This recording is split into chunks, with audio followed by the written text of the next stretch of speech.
Ladies and gentlemen, it's indeed a very great pleasure and an occasion for me to be here. I have known John Bakshi for a very long time. We all know about his writings, about the research and the depth in which he goes, his deep sense of patriotism, which is buttressed not only by the contemporary developments, but also the deep understanding of the history, culture, civilization values, and the environment in which our nationhood got hurt, bruised, this thing, and what are the lessons that we can take from there. So I must firstly thank Jal Bakshi for this great effort. I knew that he had written a lot of books. It's a revelation to me that this is his 45th book. Heartiest congratulations. We do hope you will continue to contribute much more. Sushil Pandit also is a great, an old friend of mine. We had known each other, we have worked with each other for some time. Both these gentlemen have got an advantage over me. That is, they can speak what they have got in their mind. I've got to speak what is correct.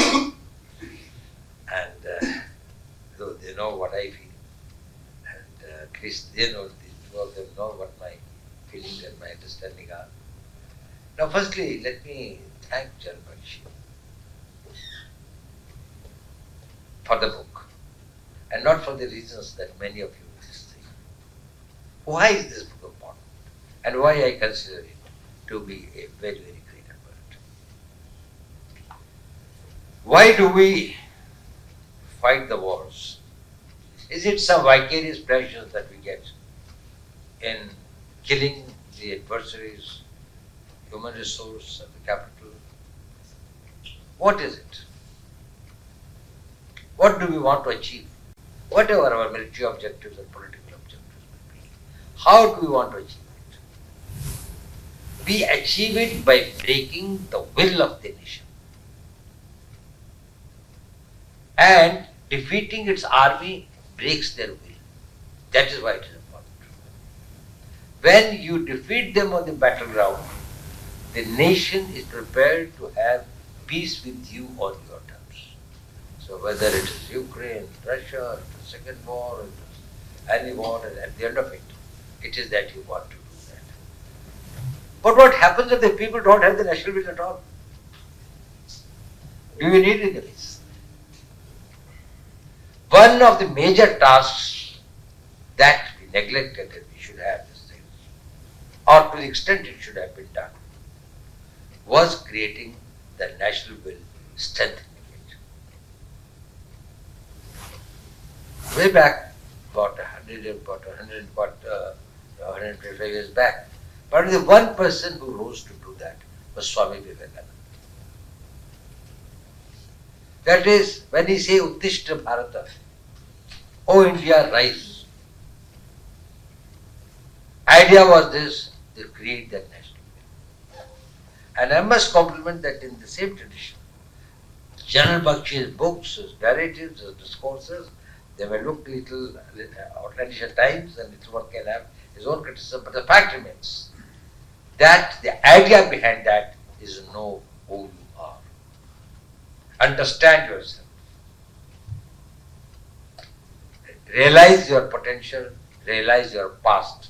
Your past will give you an idea that you were able to accomplish what you have been denied by the unfortunate course of history. We are the victims of history, but probably we haven't learned many lessons. It's all very great to say, and it is right. It's true. Our past was very glorious. It is also true that we had everything, the intellectualism, the great understanding of war, security, national purposes and others. But probably, in spite of all that, in spite of the economic prosperity of the country, in spite of the huge manpower resource that we had, why is it that we are bruised by the history and the history wrongs? We have got to accept the reality as it is and not as we wish it to be. If we glorify our past, it is important to build our will and our confidence as a nation, but it is not sufficient. We have to first analyze, and I wish the General Bakshi writes some book on that. Where did we fail? We went wrong in our thinking and also in our actions.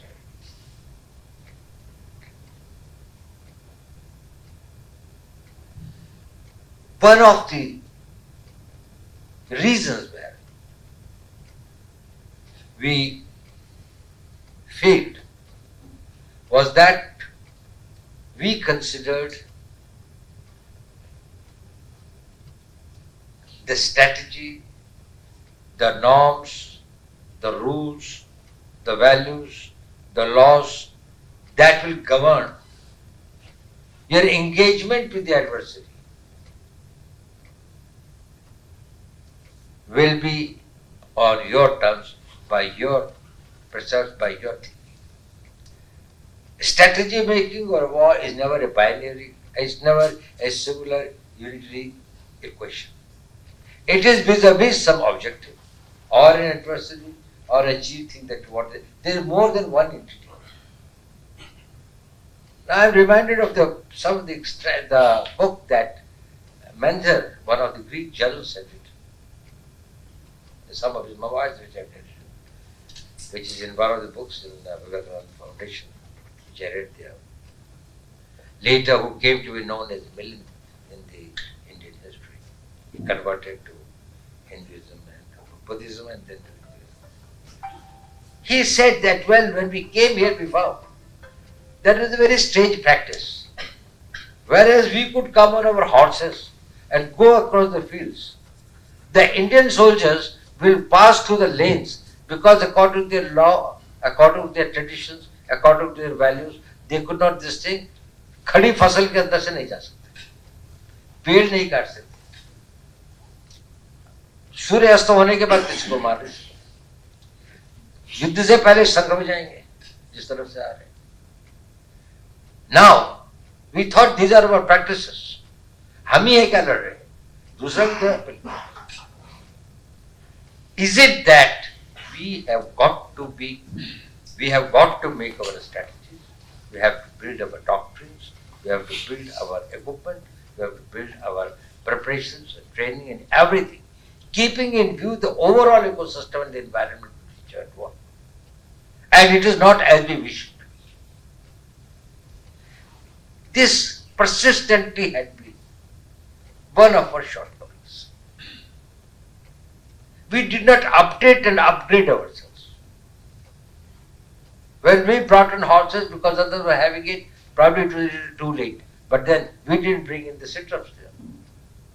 So we were sitting on the horsebacks over the blanket, whereas they could stand on these things and fight with their swords. Or when the gunpowder came, the similar things happened. So we did not adjust to the environment. The slow adaptability of the Indian mind. People who change fast, they are the only one who will be able to leave the adversities behind. We should be very quick. And it should be something that we can do things, we can surprise the people overnight. We do the thing and wait for this thing. That is very important. Seriously, I thought.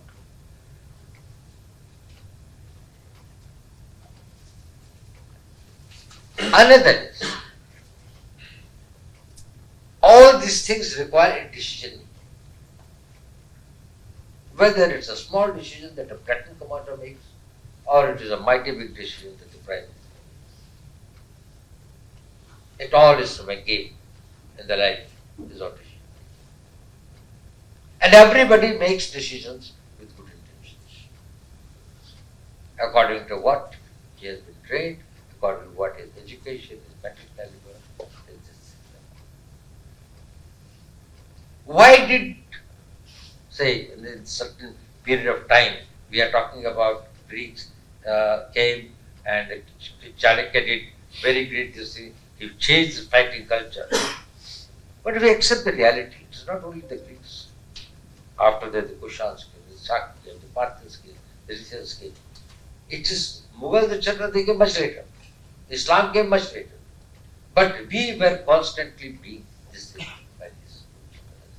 Kushans came from Uzbekistan, then Tashkent, so this the area bordering Uzbekistan and Tajikistan, and then established what became the Kushan dynasty. And Kanishka was one of the greatest. There is different thing that they contributed a lot, but the fact is that they were outsiders, they were intruders. And then it got stabilized when the Gupta dynasty came. And then, immediately after the Gupta dynasty, we think, when India was at the height of its prosperity, said the golden Sone Ki Chidiya and all these things that used to be said, that is, we started with the invasions that started from the Islamic disease, from the Qasim to the others. So that started. That was when it was at the pinnacle of its economic prosperity, and it is true, and it is everybody even today understand this thing, that when Kosha was considered to be the extremely important pillar of a state's strength, it crumbled.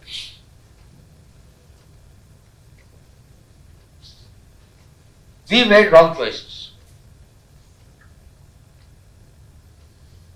And because we thought what will govern the making the choices will again be governed by what we thought. Our sense of righteousness, our sense of what is dharma, our sense of what is correct. And Bakshi gave some very eloquent examples of that. We did not consider, it's all important, I am not telling they are not important.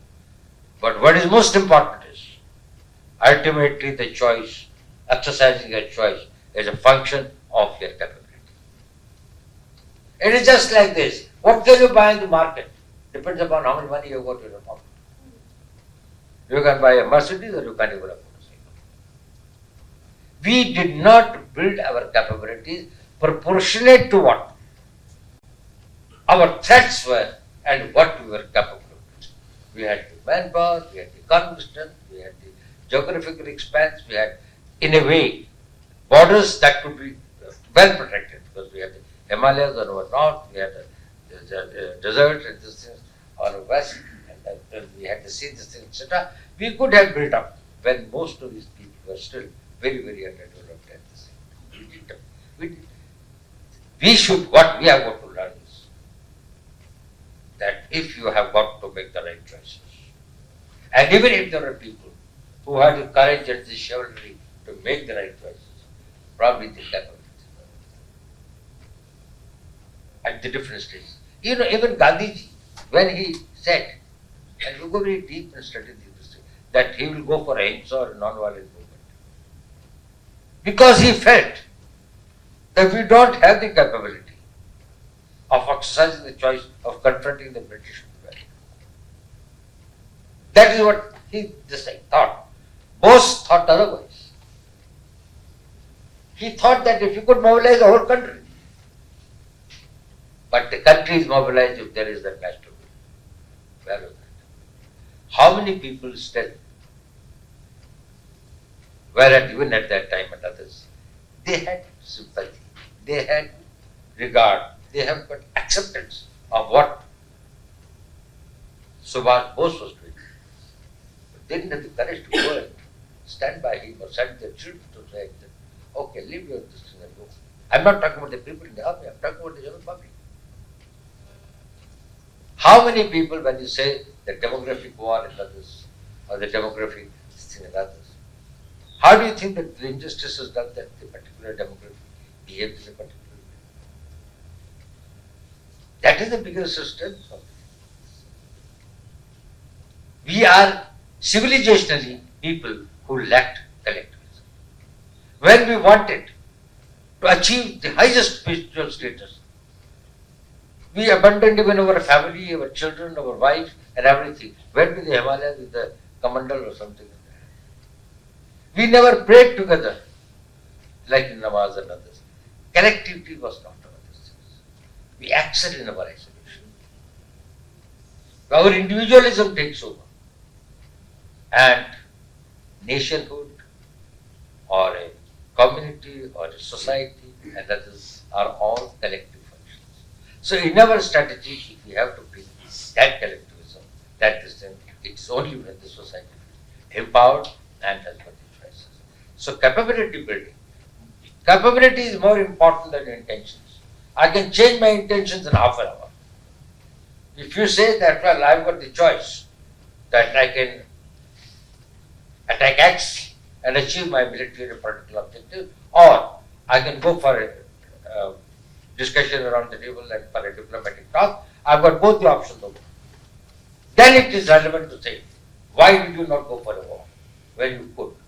But how could you go for a war when we had no option? So first build those options and then exercise the choices. I don't have much, actually I have got some, unfortunately I've got slightly delayed, but I'm very grateful to you once again, Bharat Prakashan, for bringing out this book. I must congratulate Bakshi. He has contributed a lot. I know what he has done for this country.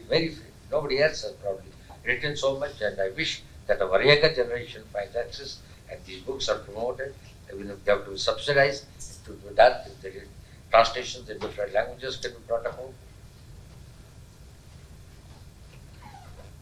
If you have to build that national will, that Indianness on the people, I think that will solve one of our very, very major strategies. That is, we have to convert a civilization into a nationhood. And it's an acrothymic exercise. It takes a lot of heat and it takes a lot of effort. Thank you very much.